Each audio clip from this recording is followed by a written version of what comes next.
Hello, good morning दोस्तों, कैसे हैं आप लोग? आशा करती हूँ ठीक होंगे, है ना? खुद पर विश्वास करना सबसे बड़ा साहस है और ये साहस करते रहें। सकारात्मक सोचें और सकारात्मक रहें, क्योंकि सकारात्मकता ही वो ऊर्जा है जो आपको बैड सिचुएशन को निपटने के लिए ऊर्जा देती है और इस ऊर्जा को बनाए रखे। तो स्वागत है आप लोगों को AFT एडू बूस्ट में, है ना? इस टॉपिक से जितना भी आपके पास नॉलेज है उसे और बूस्ट करें और ताकत दे, ताकि जो भी कंफ्यूजन हो इस टॉपिक में वो कभी ना आए, और जो बाधा पड़ रहा है 1-2 नंबर या फिर जो भी आपके सिलेक्शन में, उसे पार करने में या फिर उसको बूस्ट करने में आपको और करीब सफलता की ओर ले जाए, है ना? तो देखिए, मैं ना संशोधन पढ़ा रही हूँ, भारतीय संविधान का पॉलिटिकल सेक्शन का। तो उसमें मैं ना 4 क्लासेस अपलोड कर दी हूँ, और जो भी हमारे व्यूअर फेसबुक और इंस्टाग्राम पे होंगे वो हमारे AFT जो यूट्यूब चैनल है वहाँ आएंगे, सब्सक्राइब करेंगे और बेल आइकन दबाएंगे, क्योंकि ताकि जो भी क्लास में अपलोड करूँ एट ए टाइम मिल सके और उसका लाभ वो और उसके फ्रेंड उठा सके, है ना? शेयर भी कर दिया कीजिए, लाइक भी कर दिया कीजिए, ठीक है? चलिए, तो आज ना मैं 41 से 50 तक संशोधन को पढ़ाऊंगी। और ये आप ना इतना इम्पोर्टेंस है, आप कोई भी एग्जाम उठा के देखेंगे ना तो 42, 44 ये संशोधन भरा पड़ा रहता है। हर एक एग्जाम में 2-3 क्वेश्चन, 2 क्वेश्चन, कभी कभी तो 4 क्वेश्चन भी पूछ देता है। इसीलिए आज का क्लास बहुत इम्पॉर्टेंट, महत्वपूर्ण है, और इसे अपने दिमाग में स्कैन कर ले और कहीं फिक्स कर दे, ताकि ये जो मैं टॉपिक बताने वाली हूँ, संशोधन 42 और 44, उसको आप गांठ बांध ले और खुलने ना दे ना, जब तक आप क्वालिफाई कर ना ले, ठीक है? तो 42वां संशोधन को मैं बताना चाहूँगी, इसे छोटा संविधान भी बोला जाता है ना? क्योंकि इसमें इतने संशोधन हुए कि एक संविधान का रूप ही ले लिया ये, ठीक है? तो चलेंगे हम आज 5 क्लास की ओर, और हम देखेंगे 41वां संशोधन में क्या बोला गया है, ठीक है जी? तो 41वां संशोधन कब हुआ था, पहले देखेंगे कि 1976 में 41वां संशोधन हुआ था, है ना? और उसमें क्या प्रावधान किया गया था, क्यों लाने का जरूरत पड़ा 41वां संशोधन? तो जो राज्य के लोक सेवा है ना, जैसे आप लोग DSP बनते हैं, SDM बनते हैं, है ना? जो भी BDO बनते हैं, जो राज्य लोक सेवा के आयोग के और संयुक्त लोक सेवा आयोग के सदस्यों की आयु क्या था, पहले था क्या कि 60 वर्ष में वो रिटायर हो जाते थे, है ना? तो इसमें 2 साल और बढ़ोतरी कर दी गई। तो ये 2 साल कब बढ़ाया गया? 41वां संशोधन 1946 में, ठीक है जी? चलिए, अब हम 42वां संशोधन, जो ये क्या करता है, सबसे पहले कि देखिए, ये वेरी वेरी इंपॉर्टेंस, जितना भी वेरी वेरी लगा सकते हैं वो इतना इम्पोर्टेंस है, हर एग्जाम में इससे पूछता है, हर एग्जाम, वनडे हो, UPSC हो, PCS हो, है ना? तो 42वां संविधान संशोधन कब हुआ था? ये हुआ था 76 में, ठीक है? ये ध्यान रखेंगे। अब हम यहाँ आएंगे कि 3 नए शब्द जोड़े गए, किसमें? प्रस्तावना में, ठीक है? वो कौन कौन से थी? समाजवादी धर्म निरपेक्ष एवं सबसे महत्वपूर्ण संशोधन, इसे लघु संविधान भी बोला जाता है ना? छोटा संविधान लघु संविधान बोला जाता है।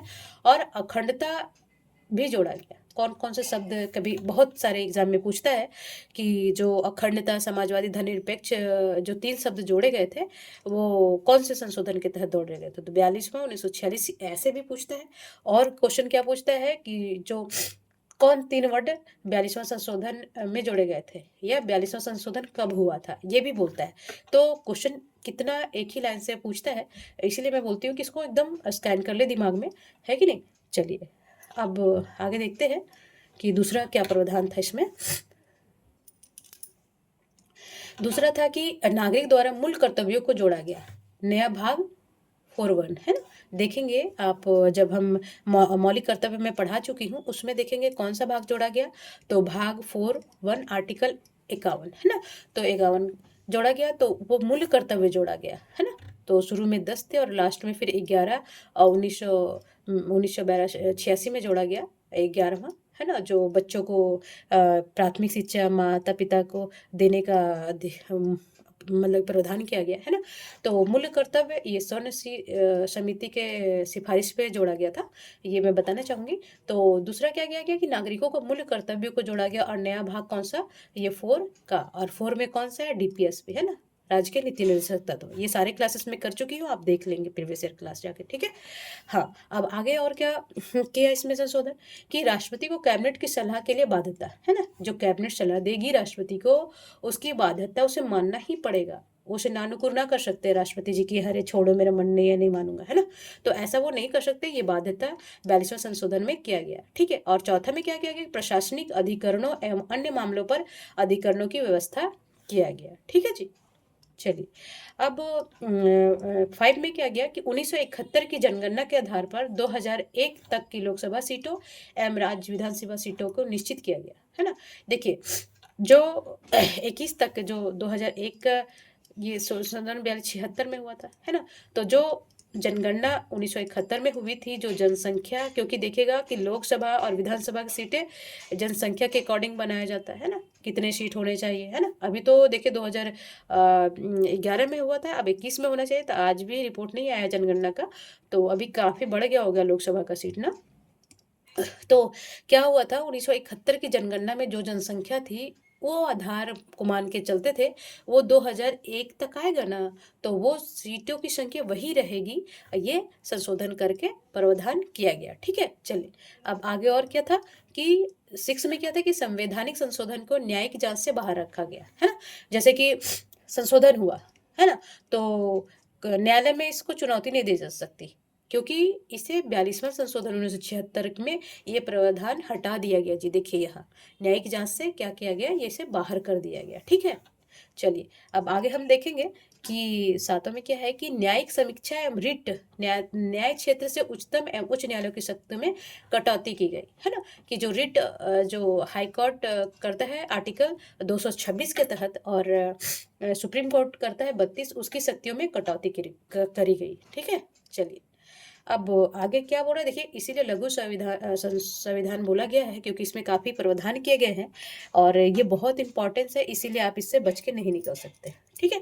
तो चलिए, और लोकसभा एवं विधानसभा के कार्यकाल को 5 से 6 वर्ग की बढ़ोतरी, वर्ष, ये वर्ष होना चाहिए, 5 से 6 वर्ष की बढ़ोतरी कर दी गई। पहले 5 साल था, फिर 6, फिर बाद में 5 साल फिर से कर दिया गया, पर इसमें संशोधन में इतना बढ़ा दिया गया था, ठीक है।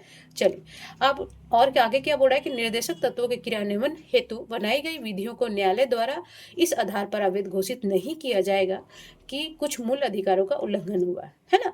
जैसे बोल रहा है कि निर्देशक तत्वों के क्रियान्वयन हेतु बनाई गई विधियों को न्यायालय, जैसे निर्देशक तत्व में कोई रूल बनाया गया, है ना, उसके क्रियान्वयन के लिए, तो उसको ये न्यायालय में इस अवैध इस आधार पर नहीं किया जाएगा कि ये मूल अधिकार का हनन है, ठीक है।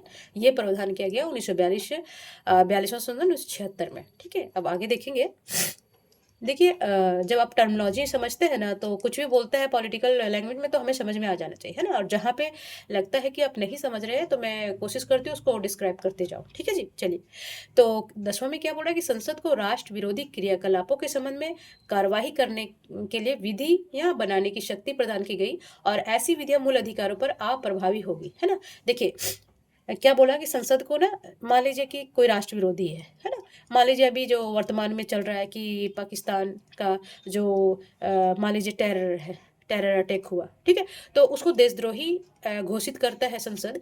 तो अब ऐसा नहीं है कि उसको इस मूल उसको इस आधार के कि उसका फंडामेंटल राइट का हनन हुआ, इसमें चुनौती नहीं दी जा सकती, है ना। तो वो संसद उसको कार्यवाही कर सकती है, उसे देशद्रोही घोषित कर सकती है, उसके लिए विधि बनाने का अधिकार संसद के पास है, ठीक है, ये ध्यान रखेंगे। चलिए, अब 11वां में क्या बोल रहा है कि 3 नए निर्देशक तत्व जोड़े गए, अर्थात सामान्य न्याय, निःशुल्क विधि सहायता, उद्योगों का प्रबंधन और कामगारों को का भाग लेना, पर्यावरण संरक्षण तथा संवर्धन, वन और वन जीवों की रक्षा। ये किसमें जोड़ा गया, तो निर्देशक तत्व जोड़ा गया किसमें, ये 42वां संशोधन के तहत 1976 में जोड़ा गया, ठीक है जी। जब निर्देशक तत्व पढ़ाए थे वहां भी मैं इसको मेंशन कर रही हूँ, आप जाके देखेंगे। चलिए, अब 12 में क्या बोल रहा है कि भारत के किसी एक भाग को राष्ट्रीय आपदा नहीं, आपातकाल ना, आपातकाल बोलते हैं इसको, राष्ट्रीय आपातकाल, ठीक है। तो बोलते हैं कि जैसे मान लीजिए, हाँ, मान लीजिए इंडिया है, ये इंडिया है, ठीक है। तो आपातकाल घोषणा हुआ, मान लीजिए कि मैं कैसे समझाऊं, हाँ, चलिए छत्तीसगढ़ ले लेते हैं, ठीक है। तो यहाँ पे प्रशासन अच्छा नहीं चल रहा है, तो इसके वजह से पूरा इंडिया में आपातकाल लगाया जाता था पहले, है ना। बट जो 42वां संशोधन 1976 हुआ, तो इसमें यह प्रावधान किया गया कि कोई स्पेशल जगह ना, किसी एक भाग पे, मान लीजिए कि अगर छत्तीसगढ़ में प्रॉब्लम है तो वहां के लिए लगा देते हैं भाई, हमें पूरा और भी तो शासन चलाने हैं। तो इसकी वजह से और जगह डिस्टर्ब ना हो, तो ये प्रावधान 42वां संशोधन 1976 में लाया गया। ठीक है, तो अब 13 में क्या बोल रहा है कि राज्य में राष्ट्रपति शासन के कार्यकाल में एक बार फिर 6 माह से 1 साल की बढ़ोतरी कर दी गई। ठीक है, देखिए क्या हुआ कि जब राष्ट्रपति शासन लगता है तो क्या होता है कि 6-6 महीने पर फिर उनको उसको उसको फिर से रिन्यूअल बोलते हैं, उसको करवाना पड़ता है, मंजूरी देना पड़ता है राष्ट्रपति का, है ना? तो क्या किया गया 42वां संशोधन 1976 में कि राष्ट्रपति को शासन 6 महीना से 1 साल तक एक बार में अगर 6 महीना में अप्रूव हो जाए तो 1 साल के लिए ये बढ़ जाएगा, और ऐसे से अधिकतम कितना साल के लिए ये बढ़ सकता है? तो ये 3 साल के लिए बढ़ सकता है ना? अब मान लीजिए कोई जगह में आपातकाल लग गया, राष्ट्रपति शासन 3 साल लग गया, फिर क्या करना पड़ेगा? अभी वहाँ सिचुएशन नहीं सुधरा तो फिर उसमें चुनाव करना अनिवार्य हो जाएगा। बट ये राष्ट्रपति शासन 3 नहीं, नहीं, ये आपातकाल, सॉरी माफ़ करेंगे, राष्ट्रपति शासन कितना दिन तक भी लगाया जा सकता है। चलिए, अब 14 में क्या बोल रहा है कि केंद्र को किसी राज्य में कानून या व्यवस्था बनाए रखने के लिए सैन्य बल भेजने की शक्ति दी गई, है ना? केंद्र और किसी राज्य को कानून व्यवस्था, मान लीजिए कि स्टेट है ना? कोई स्टेट है और या फिर सेंट्रल है ना? तो सेंट्रल को क्या दिया गया अधिकार कि राज्य में कानून, मान लीजिए सेंट्रल को लगा कि अरे यार, मान लीजिए झारखंड या फिर बिहार मान लीजिए, यूपी मान लीजिए कि वहाँ ना कानून व्यवस्था अच्छा नहीं है, तो हम सैन्य बल ये केंद्र वहाँ भेज सकता है। ये अधिकार दिया गया 42वां संशोधन के तहत। ठीक है, तो ये याद रखेंगे जी। ठीक है, चलिए अब आगे हम क्या देखते हैं कि 15वां में क्या बोला कि 5 वर्षों का राज्य सूची में समवर्ती सूची में स्थानांतरण 5 विषयों पे। देखिए कभी कभी पूछ लेता है कि कौन कितने विषयों पे 42वां संशोधन में स्थानांतरण किया गया समवर्ती सूची, राज्य सूची से समवर्ती सूची में। तो शिक्षा को पहले राज्य सूची का था, उसे समवर्ती सूची में लाया गया। अब समवर्ती सूची में क्या प्रावधान होता है? इसमें केंद्र और राज्य दोनों ही कानून बना सकते हैं, बट अगर दोनों में विवाद हो तो केंद्र सरकार का कानून मान्य होगा। ये तो जब मैं पढ़ाई थी समवर्ती सूची अनुसूची, तो उसमें मैं बताई हूँ और आगे हम बताएंगे, और है कि नहीं? तो इसमें 5 विषयों का स्थानांतरण हुआ था। पहला हुआ था शिक्षा का, फिर वन और वन जीवों का, पक्षियों का संरक्षण, नाप तौल का, है ना, न्याय प्रशासन का, एवं उच्चतम और उच्च न्यायालय के अलावा सभी न्यायालयों के गठन। देखिए सुप्रीम कोर्ट और हाई कोर्ट को छोड़ के, ठीक है, और 5 विषय थे इसमें। ये सब सारे विषय थे कि इसको ना समवर्ती सूची में लाया गया था राज्य सूची को छोड़ के, ठीक है ना? तो ये याद रखेंगे, बहुत सारे एग्जाम में ये पूछता है। ठीक है, अब हम आगे देखेंगे कि 16 क्या बोल रहा है कि संसद और विधानमंडल को कोरम की आवश्यकता की समाप्ति कर दी गई। हाँ, ये फिर लाया गया। तो अभी कोरम क्या है मैं समझाना चाहूंगी। कोरम है ना, मान लीजिए लोकसभा के सेशन चलाने के लिए कोरम होता है, गणपूर्ति बोलते हैं इसको एक्चुअली में ना, गणपूर्ति। ठीक है, तो कोरम मान लीजिए 550 लोग का सीट है, तो इसका 10% 1/10 बोलते हैं, कोरम का होता है 1/10, है ना? तो 1/10 अगर लोग उपस्थित नहीं होंगे ना, तो सेशन किसके लिए चलेगा? मान लीजिए कि 550 का 10% कितना हो गया? 55 हो गया, है ना? तो अगर 55 से मान लीजिए 54 भी लोग उपस्थित है, तो लोकसभा नहीं मतलब कि उसका सेशन बोलते हैं, तो वो नहीं चलेगा। कम से कम 1/10 ये कोरम को पूरा करना पड़ेगा सेशन चलाने के लिए। ठीक है, तो वही बोल रहा है कि संसद और विधानमंडल में कोरम की आवश्यकता को समाप्ति कर दी गई, फिर पुनः उसको बहाली करा गया। आगे हम देखेंगे संशोधन में। ठीक है, चलिए अब क्या है कि 17 में क्या है कि संसद को यह निर्णय लेने में शक्ति प्रदान की गई कि समय समय पर अपने सदस्यों, समितियों के अधिकार और विशेषाधिकार का निर्धारण करे, है ना? और 18 में क्या बोला गया कि अखिल भारतीय विधिक सेवा का निर्माण की व्यवस्था की गई। अखिल भारतीय विधिक सेवा, अखिल भारतीय क्या होता है कि देखिए 2 राज्य के लिए भी प्रावधान किया जाएगा, है ना? चलिए 19 का क्या है कि सिविल सेवकों के दूसरे चरण में जांच के उपरांत प्रतिवेदन के अधिकार को समाप्त कर अनुशासनात्मक कार्यवाही को छोटा किया गया, है ना? चलिए अब 43वां संशोधन भी देखेंगे, और फिर उसके बाद बहुत इंपॉर्टेंस आ जाएगा 42वां संशोधन। ठीक है जी, 44वां संशोधन। तो 43वां संशोधन अधिनियम 1977 में लाया गया। जनता सरकार 1976 42वें संशोधन के मामले को रद्द करने के संदर्भ में, है ना? जो जनता सरकार जो 76 77 में बनी थी ना जनता सरकार 76, तो उसमें क्या किया गया था, 43वां संशोधन क्यों लाया गया, तो 1977 में जनता सरकार द्वारा 1976 में 42वां संशोधन के मामले को रद्द करने के संदर्भ में, ठीक है। तो ये कभी कभी पूछ देगा ये स्टेटमेंट उठा के कि कौन से संशोधन में हुआ था। तो न्यायिक समीक्षा और रिट जारी करने के संदर्भ में उच्चतम न्यायालय और उच्च न्यायालय के लिए पुनर्नियोजन, है ना। और दूसरा क्या है, राष्ट्र विरोधी क्रियाकलापों के सामने विधि बनाने की संसद की शक्ति। उसमें क्या पढ़े थे हम लोग, है ना, कि वो राष्ट्र विरोधी कानून बना सकता है, बट इसमें क्या बना दिया, संसद की शक्ति को यहाँ पे देखिए हटा दिया गया, है ना। तो ये सब बदलाव आते रहे हैं समय समय पे, ये याद रखेंगे जी, ठीक है, कि कब लाया गया फिर कब हटा दिया गया, है ना। अब चलिए, अब 44वां संशोधन में बहुत इंपॉर्टेंस है, ध्यानपूर्वक पढ़ेंगे और स्कैन करेंगे अपने दिमाग को, ठीक है। तो 44वां संशोधन कब हुआ था, पहले देखेंगे कि ये 78 में हुआ था। 1978 में 42वें संशोधन के तहत कुछ मामलों को रद्द करने के संदर्भ में जनता सरकार के द्वारा प्रभावी, है ना। तो देखेंगे कि इसमें क्या किया था, लोकसभा एवं राज्य विधानमंडल के कार्यकाल को पूर्ववत रखा गया 5 वर्ष। उसमें हम 42 में क्या देखे थे, वो 5 साल से बढ़ाकर 6 वर्ष कर दिया गया था, पिछले संशोधन में देखे थे ना, बट ये फिर से 5 वर्ष ला दिया गया, ठीक है जी। और ये देखेंगे कभी कभी पूछ लेता है कि कब 6 वर्ष किया गया और फिर उसको फिर पुनः फिर 5 वर्ष कब किया गया, तो 44वां संशोधन में वेरी वेरी इंपॉर्टेंस याद रखेंगे, और वो 1978 में हुआ था। दूसरा क्या है, दूसरा प्रावधान क्या है जी, तो संसद एवं राज्य विधानमंडल में कोरम के उपबंध को पूर्ववत रखा गया। देखिए 110 ये हटा दिया कि नहीं छोड़ो ना, कोरम नहीं है तो आदमी 10% से कम, अगर 10-20 है तो सेशन को चला दो, ठीक है। बट जब लोग होंगे नहीं तो वो मुद्दा उठाएगा कौन, है ना, कम से कम कुछ तो गणपूर्ति होना चाहिए ना। तो ये फिर पूर्ववत रखा गया, 1/10 सदस्यों का उपस्थित होना अनिवार्य है, तभी सेशन स्टार्ट होगा। तो ये फिर 44वां संशोधन 1976 में स्टार्ट किया गया, ठीक है। फिर तीसरा देखेंगे कि संसदीय विशेषाधिकारों के संबंध में ब्रिटिश हाउस ऑफ कॉमन्स के संदर्भ में हटा दिया गया। फिर आगे क्या देखते हैं कि संसद एवं राज्य विधानमंडल की कार्यवाही की रिपोर्ट के समाचार पत्र में प्रकाशन के लिए संविधिक संरक्षण प्रदान किया है, ठीक है।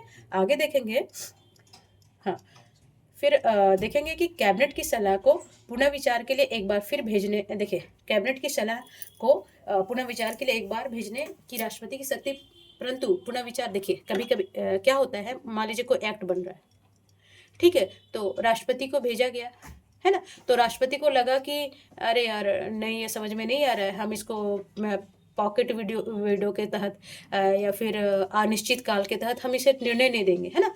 तो मान लीजिए, तो इसमें क्या किया गया कि 44वें संशोधन में ये पहले था, बट 44वां संशोधन 1978 में क्या किया गया कि जो कैबिनेट की सलाह से पुनः विचार, मान लीजिए ये संशोधन राष्ट्रपति ने निर्णय दिया, अब फिर से पास करके अगर राष्ट्रपति को पुनः विचार करके भेजा जाएगा ना, तो राष्ट्रपति को साइन करना ही करना है ना। वो बाध्यकारी बनाया गया कि राष्ट्रपति जी कीजिए, है ना, आपको करना ये अनिवार्य है। तो ये 44वां संशोधन में बनाया गया, ठीक है जी। चलिए अब 6 में क्या है कि अध्यादेश जारी करने में राष्ट्रपति, राज्यपाल, प्रशासक की संतुष्टि के उपबंध को समाप्त कर दिया गया, है ना। प्रशासक की संतुष्टि होना चाहिए अध्यादेश जारी करने के लिए, तो ये उपबंध को कब समाप्त कर दिया गया, 44वें संशोधन में, ठीक है। चलिए आगे देखते हैं कि 7 में क्या बोला गया कि उच्चतम न्यायालय एवं उच्च न्यायालय की कुछ शक्तियों को फिर से प्रदान कर दिया गया, जो वहां कम कर दिया गया था आगे में, उसको फिर से बहाल कर दिया गया, ठीक है।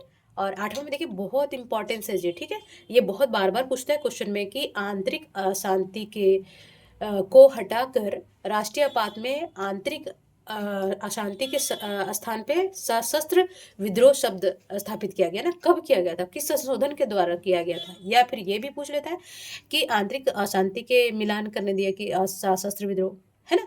तो आंतरिक अशांति ना बोल के कि सशस्त्र विद्रोह शब्द का उपयोग किया जाने लगा, और ये प्रावधान किया गया था 44वां संशोधन 1978 में, ठीक है।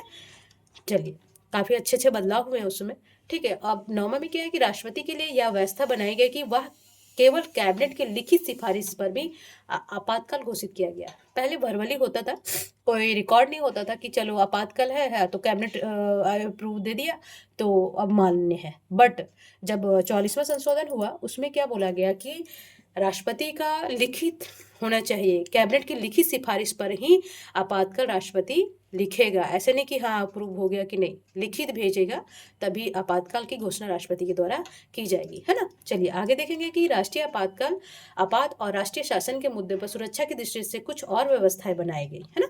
चलिए और आगे क्या है कि मूल अधिकारों की सूची में संपत्ति का अधिकार समाप्त कर दिया गया, केवल विधिक अधिकार। देखिए कभी कभी पूछ लेगा कि जो अभी संपत्ति का अधिकार वो किस तरह का अधिकार है, तो विधिक अधिकार तो है ही, और इसे संवैधानिक अधिकार भी बोलते हैं, मीन्स की संविधान के द्वारा बनाया गया है ना, मूल फंडामेंटल राइट्स नहीं है ना। तो इसको ना 44वें संशोधन के द्वारा इसे आर्टिकल्स 31 से हटाकर 300A में लाया गया, ठीक है जी। और ये कब किया गया? 44वां संशोधन 1978 में, बहुत बार पूछता है, ठीक है, ये ध्यान रखेंगे। चलिए अब 12 अनुच्छेद 20 से 21 द्वारा प्रदत्त मूल अधिकारों की राष्ट्रीय आपात में केवल आपातकाल में ये मतलब कि निलंबित नहीं होगा ना, ये यहाँ लिख लेंगे, निलंबित नहीं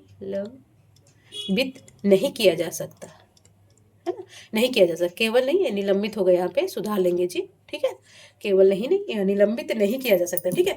तो बोलता है कि आर्टिकल 20 और 21 हम जो फंडामेंटल राइट्स पढ़ाए हैं वहाँ एक एक चीज़ को बताए हैं, या फिर से हम नहीं करेंगे, ये जीवन जीने का अधिकार है। तो मान लीजिए कि आपातकाल लगा कहीं पे, तो इस सारे आर्टिकल्स को निरस्त कर दिया जाएगा, बट 20 और 21 निरस्त नहीं होगा। और ये कब किया गया था? 44वां संशोधन 1978 में। वेरी वेरी इंपॉर्टेंट, याद रखेंगे, बार बार ये क्वेश्चन पूछता है, ठीक है जी। कौन से आर्टिकल को ये प्रावधान किया गया कि वो फंडामेंटल आपातकाल के दौरान फंडामेंटल राइट्स नहीं निलंबित होगा, तो 20 और 21 रखेंगे, ये याद रखेंगे। फिर कौन संशोधन के द्वारा किया गया है ना। और तो ये सब 2-3 बातें याद रखना है आप लोगों को। फिर 13 में है, उस उपबंध को हटाया गया जिसने न्यायालय के राष्ट्रपति, उपराष्ट्रपति, प्रधानमंत्री, लोकसभा अध्यक्ष के निर्वाचन संबंधी विवाद मामलों पर निर्णय देने की शक्ति छीन ली गई, है ना। अब इसमें और क्या किया गया कि उस उपबंध को हटाया गया जिसने न्यायालय के राष्ट्रपति, प्रधानमंत्री, लोकसभा अध्यक्ष, निर्वाचन संबंधी विवाद मामले निर्णय देने की शक्ति को छीन लिया गया न्यायालय के, है ना, कि वो नहीं देगा उसके उसके बारे में निर्णय। चलिए अब 45वां क्या बोल रहा है? 45वां संशोधन पहले हम देखेंगे कि कब आया। 1980 में आया, ठीक है। तो इसमें क्या किया गया कि अनुसूचित जाति और जनजाति के लिए आरक्षण, लोकसभा, विधानसभा, आंगन भारतीयों के विशेष प्रतिनिधित्व को 10 वर्ष यानी 1990 तक बढ़ाया गया। 80 है ना, तो 10 साल के लिए, कि मान लीजिए एंग्लो इंडियन का 2 है, मान लीजिए ST SC का सीट है, तो चलो अभी तक अभी रहने देते हैं, प्रतिनिधित्व इतना ही रहने देते हैं, है ना। तो इसको 10 वर्ष के लिए और बढ़ा दिया गया, तो 1990 तक के लिए ये 45वां संशोधन के लिए पूछता है, ये भी याद रखेंगे, ठीक है। चलिए अब 46वां संशोधन 1982 में हुआ, ये याद रखेंगे। और इसमें क्या प्रावधान किया गया कि राज्यों को विधियों में कमियों को समाप्त करने और बिक्री कर को, बकायों को वसूलने में समर्थ बनाया गया। बिक्री कर बकाये जो वसूलने हैं उसमें नियम बनाए गए कि किस तरह से वसूला जाएगा, ठीक है जी। और ये GST वगैरह हम इकोनॉमिक्स में पढ़ाएंगे, इसलिए हम अच्छे से नहीं बता रहे यहाँ पे। और कुछ वस्तुओं को एक समान दर की व्यवस्था की कर दी गई, कि सारी जगह ना कुछ वस्तु जैसे अनिवार्य हो, नमक हो गया, ये सब, तो वहाँ पे यानी कि बहुत फ्लेक्सिबल होगा, कि कहीं 10 रुपये में मिल रहा है, कहीं 100 रुपये में मिल रहा है ना। तो कुछ वस्तुओं को क्या गया कि समान दर से पूरा इंडिया में उसका सेल होगा, ठीक है। चलिए और 47 संशोधन कब हुआ था? अब 47वां संशोधन हुआ था 1984 में, याद रखेंगे। और इसमें 9वीं अनुसूची के कुछ राज्यों को 14 भू सुधार अधिनियमों को जोड़ा गया था। 9वीं अनुसूची पहला संशोधन के द्वारा जोड़ा गया था 1951 में, और इसमें भू सुधार कानून लाया गया था, ये तो हम बता चुके हैं पहले में ही, है ना। अब चलिए कि 48वां संशोधन कब हुआ था? 84 में ही हुआ था, 47वां 48वां। तो इसमें क्या था कि पंजाब में राष्ट्रपति शासन के ऐसे विस्तार हेतु 2 विशेष शर्तों को पूरा किए बिना 1 वर्ष से अधिक अवधि के लिए बढ़ा गया था ना, जो 1984 में मुझे लगता है ये इंदिरा गांधी के टाइम का बात है। तो पंजाब में राष्ट्रपति शासन को ऐसे विस्तार में 2 विशेष शर्तों को पूरा करने के बिना किए बिना 1 वर्ष से अधिक अवधि के लिए बढ़ाया जाना, ये 48वां संशोधन में हुआ था, ठीक है। अब 49वां संशोधन क्या बोल रहा है जी? 49वां संशोधन भी 84 में हुआ, ध्यान रखेंगे कि त्रिपुरा को स्वायत्त जिला परिषद के संवैधानिक मंजूरी दी गई, है ना। जो त्रिपुरा में स्वायत्त जिला बनाया गया था, उसे संवैधानिक मंजूरी कब दिया गया था? 49वां संशोधन 1984 में, ठीक है। आज का लास्ट संशोधन है, और मैं भी काफ़ी थक गई हूँ, इसीलिए देखिए लास्ट संशोधन है कि 50वां संशोधन अधिनियम 1984, ठीक है जी। तो ये आसूचना संगठनों और सशस्त्र बलों पर आसूचना हेतु स्थापित दूरसंचार प्रणालियों को कार्यरत व्यक्तियों के मूल अधिकारों को प्रतिबंधित करने की संसद को शक्ति दी गई, है ना। दूरसंचार प्रणाली में कार्यरत व्यक्तियों के मूल अधिकारों को प्रतिबंधित करने की संसद को शक्ति दी गई, है ना। कि मान लीजिए कि दूरसंचार पर कार्यरत व्यक्तियों को जो फंडामेंटल राइट्स का हनन हो रहा है, उसमें प्रतिबंध लग रहा है, तो इसके लिए कौन निर्णय देगा? तो ये संसद के पास कानून बनाने की शक्ति होगी। ठीक है, तो चलिए आज काफ़ी लेंदी था ये, और देखिए पढ़ना तो ज़रूरी है, और ये हर एग्ज़ाम में आता है। अब क्वेश्चन उठा के प्रीवियस ईयर का देखेंगे कि छाए रहते हैं ना 44, 42, हर एग्ज़ाम में मुझे लगता है ऐसा पूछता है उठा-उठा के। तो इसको स्कैन कर लें और पढ़िए। देखिए अभी 5 क्लास हो गया, 50 हो गया और 60 56 संशोधन और बचे हुए हैं। मैं उसको क्लास वाइज कर दूंगी कंप्लीट। तब तक पढ़िए, मस्त रहिए, स्वस्थ रहिए, पढ़ते रहिए, अपने ड्रीम को अचीव करें और कंटिन्यू क्लास करते रहिए। कंसल्टेंस सॉरी निरंतरता बनाए रखें और अपना और अपने फैमिली का ध्यान रखें। नमस्कार।